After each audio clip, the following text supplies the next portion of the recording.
Ligue des Champions, quart de finale, yo la Team JB, j'espère que tout le monde va bien. Analyser pronostics sur les matchs retour de cette semaine, c'est parti. Est-ce que le Real Madrid est capable de faire une remontada? Est-ce que le Paris Saint-Germain va valider sa qualification en demi? On voit ça ensemble tout de suite. Dortmund, Barcelone, que dire de ce match aller? Comme je vous l'avais expliqué lors de l'analyse de la semaine passée, énorme différence de niveau entre les deux clubs. Clairement, les Espagnols ont été largement supérieurs. Un résultat final de 4-1. Comme je vous l'avais expliqué, on pouvait également largement se faire plaisir au niveau des buteurs. Et ça a été la folie. Lewandowski doublé, Rafinha, la pépite, Lamine Yamal également buteur. Bref, franchement, un match monstrueux. Ce trio offensif, il écrase tout sur son passage et franchement c'est une équipe qui est plaisante à regarder. Le niveau de jeu, que ce soit en termes de complicité, en termes de technicité, en termes de jeunes talents, on se régale à regarder ces Espagnols jouer. De l'autre côté, comme prévu, les Allemands, on le sait, sont dans une année particulièrement difficile qui n'est pas la leur, même si ce week-end ils ont réussi à accrocher un match nul face au leader. Ça ne change pas grand-chose à leur dynamique. Ici, sur un match retour, bien évidemment, ils vont devoir ouvrir le jeu encore plus. Soutenus par leur stade et ce fameux mur jaune, les Allemands auront peut-être l'occasion de planter un goal ou deux. Mais les Espagnols n'ont pas dit leur dernier mot. Ils ne sont pas du genre à se contenter de la victoire du match aller. Ils vont, je pense, encore enfoncer le couteau. Et je les vois ici à nouveau écraser les Allemands, mais potentiellement sur un match un petit peu plus ouvert, avec des goals potentiellement des deux côtés. Donc voilà, ceux qui ont envie de s'amuser avec les deux équipes marques, c'est un style de pronostic qui est largement probable sur cette rencontre. Mais est-ce que les Allemands sont capables de créer l'exploit? Je ne pense pas du tout, même avec toute la bonne volonté du monde. Clairement, que ce soit au niveau de la dynamique, de l'effectif, des ambitions du club, il y a une énorme différence et clairement, Barcelone va valider sa qualification. Je propose le pronostic suivant. Victoire ou match nul de Barça et plus d'1,5 goal dans le match. Aston Villa, Paris Saint-Germain. Match incroyable à l'aller où les Parisiens ont réussi à largement chez eux s'imposer 3-1 au Parc des Princes. Des choix de Luis Enrique qui étaient peut-être surprenant pour certains, avec Désiré Doué qui était titulaire dès le début du match. C'était un choix surprenant mais qui me plaisait beaucoup et ça s'est clairement concrétisé dans le jeu. Au début, on aurait pu croire que la vitesse de Barcola, qui surtout face à un bloc bas défensif d'Aston Villa, aurait pu créer des espaces et justement être pertinent dès le début du match. Mais au final, le jeune Désiré Doué s'est plus qu'illustré, a amené plus que son talent, a permis avec un goal extraordinaire d'égaliser ce petit goal que Paris avait pris en début de match. Et puis, son équipe a pu dérouler. Honnêtement, que dire de cet effectif qui a une cohésion parfaite. Xvara qui a été exceptionnel également sur ce match. Dembélé, lui, qui était un petit peu plus transparent, un petit peu plus en recul, mais qui clairement va vouloir s'exprimer sur ce match retour. On le sait, Dembélé, il réalise l'une de ses meilleures saisons, sa meilleure saison, il faut savoir le dire. Il est à la course au Ballon d'Or et donc clairement, il veut aussi marquer l'empreinte de cette Ligue des Champions avec son club et il va pouvoir le faire sur ce match retour. Paris est dans une forme exceptionnelle. Paris est redouté de n'importe quel adversaire parce que Paris écrase en ce moment ses opposants. Et honnêtement, avec en plus un avantage cette fois-ci où ils auront du repos. Les joueurs vont arriver bien frais, motivés comme jamais, puisque Paris avait demandé un report de match, un match qui devait se jouer ce week-end en Ligue 1, qui a été donc reporté. Donc Paris a eu une semaine complète de repos, là où Aston Villa a joué un match en Première Ligue.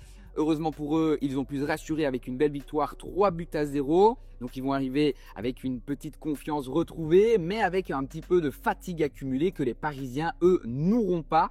Donc honnêtement, beaucoup plus fort et beaucoup plus costaud à domicile, les Parisiens avaient fait le taf. Ici à l'extérieur, on le sait, ils l'ont prouvé, ils ont les capacités d'être aussi bons à la maison qu'à l'extérieur. Ils avaient réussi à s'imposer à Anfield, à Liverpool. Et donc ici, cette fois-ci, à Aston Villa, ils peuvent également, encore une fois, enfoncer le clou jusqu'au bout. Les Anglais, bien sûr, vont devoir ouvrir leur jeu. On l'a vu sur le match aller. C'était très défensif, vraiment un bloc très bas avec des joueurs fort regroupés qui qui a d'ailleurs au début posé un petit peu problème ce style de jeu aux Parisiens. Les Parisiens ont réussi à débloquer la situation. Cette fois-ci sur le match retour, ça va évidemment s'ouvrir beaucoup plus. Les Anglais n'auront pas le choix que de pousser un petit peu plus fort devant avec un petit peu plus de pressing, etc. Et bien sûr, ça va créer des opportunités que des joueurs comme Dembélé vont saisir et vont s'empresser de prendre. Donc honnêtement, moi je vois ici à nouveau une très belle bataille, un match palpitant, potentiellement également des goals des deux côtés. Mais je pense que les Parisiens, sur leur lancée extraordinaire, ils ne vont pas lâcher si vite, ils vont vouloir facilement valider leur qualification en demi-finale. Donc je vais partir sur leur double chance, victoire ou nul Paris Saint-Germain. Inter de Milan, Bayern Munich. Comme je vous l'ai déjà expliqué, cet Inter de Milan est l'équipe la plus sous-cotée de la Ligue des Champions et les Italiens l'ont encore montré sur un match incroyable où grâce à un petit peu de réussite, ils ont réussi à s'imposer au Bayern Munich en Allemagne 2-1. Résultat particulièrement bon de leur côté. Ils sont en plus toujours évidemment leaders de Serie A. Les Italiens maintenant de retour à la maison vont clairement bétonner ce match et essayer d'aller valider leur qualification puisqu'ils n'ont besoin uniquement que d'une victoire ou d'un match nul surtout. Attention, bien sûr, à ne pas enterrer trop vite le Bayern Munich. Le Bayern Munich qui sait exactement comment créer des occasions, comment ouvrir le jeu et comment marquer des goals. Avec un Harry Kane qui n'a pas été particulièrement chanceux sur un match aller, mais qui va bien sûr essayer de s'illustrer au maximum et de montrer toutes les capacités qu'il a parce que c'est un très grand joueur qui peut, dans les grands rendez-vous comme celui-ci, monter en compétences et réaliser de très belles choses. Donc je vois les amis ici une belle attaque. Attention par contre bien sûr aux Italiens qui restent sur une série de 9 victoires consécutives à la maison. Toujours un super duo en attaque. Donc ça va être compliqué. Ça va être très compliqué. On a des belles forces offensives des deux côtés. Mais du côté italien, on a une très bonne défense. J'ai noté ici les statistiques des défenses. C'est vraiment du très solide. Il faut aussi le rappeler les amis. L'Inter de Milan, si on prend un petit peu de recul, a fait de meilleures choses. Notamment en Ligue des Champions. Ils ont terminé 4e des phases de groupe, alors que le Bayern, à l'inverse, avait terminé 12e et a dû passer par des phases de barrage avant de se retrouver ici. Donc, avec une situation un petit peu globale, clairement, l'Inter de Milan me semble en meilleure forme pour valider son ticket en demi-finale.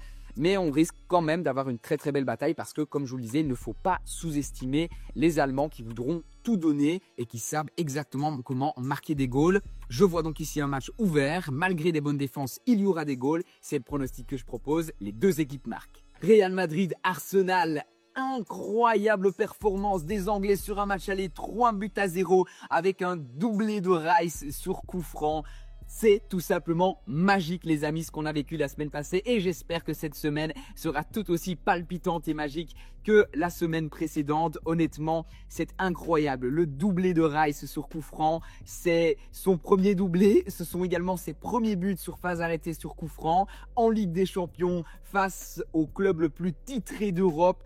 En tant que vainqueur de Ligue des Champions, 15 fois vainqueur de Ligue des Champions, le Real s'est fait tabasser face à Liverpool. Et honnêtement, les Anglais, face à Arsenal, pardon, et les Anglais peuvent être très fiers de leur performance. Les deux goals spectaculaires de Rice sont deux goals qui vont rester gravés dans l'histoire du football, gravés dans l'histoire de la Ligue des Champions. Et on a la chance d'avoir pu assister à ces deux goals et d'avoir pu faire des analyses sur ce genre de match. C'est ce qu'on continue à faire. Est-ce que les Madrilènes sont capables de renverser la situation et de faire une remontada? C'est ce qu'on voit ensemble tout de suite. S'il y a bien une équipe, une seule équipe capable d'un miracle et capable d'une remontada, c'est bien ce club particulièrement expérimenté du Real Madrid. On le sait, le club a gagné de très nombreuses fois cette Ligue des Champions. Il possède donc une expérience qu'aucune autre équipe ne possède. De retour chez eux en Espagne, au Bernabéu, les Madrilènes peuvent sortir le grand jeu. Mais attention, il va y avoir beaucoup de choses à corriger. Il y a une statistique qui était particulièrement inquiétante. 12 km de différence. C'est 12 km de différence entre le chemin parcouru par les joueurs anglais et par les joueurs espagnols. Donc imaginez-vous, sur le cumul de combien de kilomètres ont parcouru chaque joueur, il y avait 12 kilomètres de moins pour les joueurs espagnols par rapport aux joueurs anglais. Donc évidemment, à ce niveau-là de la compétition en Ligue des Champions, ça fait une très grosse différence et on l'a vu sur le score final.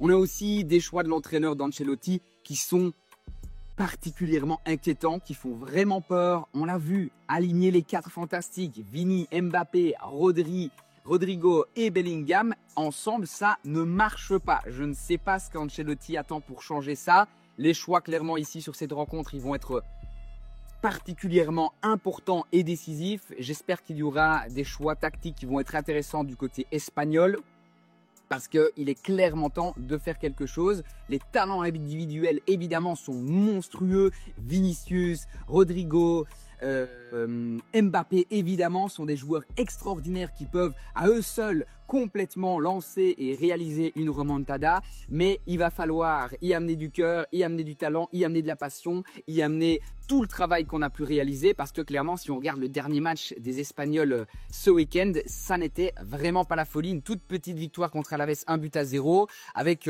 un Kylian Mbappé qui, en l'espace de quelques minutes, a changé de boulot et s'est pris tout simplement pour un boucher, pour se faire expulser avec un tacle assassin à la 38e minute. Petit scandale également, puisqu'il n'a pris qu'un seul match de suspension. De mon point de vue, il y aurait dû y avoir une sanction bien différente, avec au minimum 3, si pas plus, matchs d'exclusion, de suspension. Mais bon, c'est comme ça, c'est en dehors de cette analyse de Ligue des Champions. J'espère que l'état d'esprit sera au rendez-vous pour les Madrilènes, mais je pense que clairement, à la maison, ils sont capables de gagner. Alors, est-ce qu'ils sont capables de créer cette grande surprise et cette remontada? Je n'en suis pas si sûr, et honnêtement, je ne parierai pas là-dessus. Je l'espère. Les Madrilènes sont des joueurs que j'apprécie beaucoup. C'est un club que j'apprécie beaucoup, mais vous le savez, je fais une toute petite parenthèse. Les paris sportifs et les analyses sportives sont avant tout basés sur des statistiques et des analyses, et non pas sur des sentiments et sur ce que pense notre cœur. Donc voilà les amis, on met toujours les sentiments de côté quand on est intéressé par le monde du pari sportif. On se base sur des faits concrets, et sur les faits concrets, est-ce que cette version 2025 du Real Madrid est capable de renverser la tendance et d'aller au moins planter 3 goals sans même en prendre un seul, pour potentiellement aller chercher des prolongations, des pénaltys et une qualification? Je n'en suis pas si sûr. Par contre, à la maison, clairement, avec tout un peuple qui va les soutenir et cet orgueil de vouloir réparer un petit peu cette humiliation, les Madrilènes sont tout à fait capables de gagner. C'est le pronostic que je propose, potentiellement un score de 2-1, 3-1. Je pars sur la victoire du Real Madrid. Tu veux plus de pronostics gratuits et d'analyses? Alors rejoins-moi lors d'un live exceptionnel que j'organise dimanche prochain. Les places sont extrêmement limitées, il n'y en a plus que quelques-unes d'ouvertes, et le lien est juste ici pour s'inscrire en description de vidéo. Clique dessus, mets ton adresse email et inscris-toi, parce que ce live va être extraordinaire. Je vais te dévoiler plein de secrets qu'aucun autre analyste et pronostiqueur ne t'a jamais expliqué, tout en te donnant des pronostics gratuits. Ne rate pas cette chance et rejoins-moi dimanche prochain dans ce live exclusif.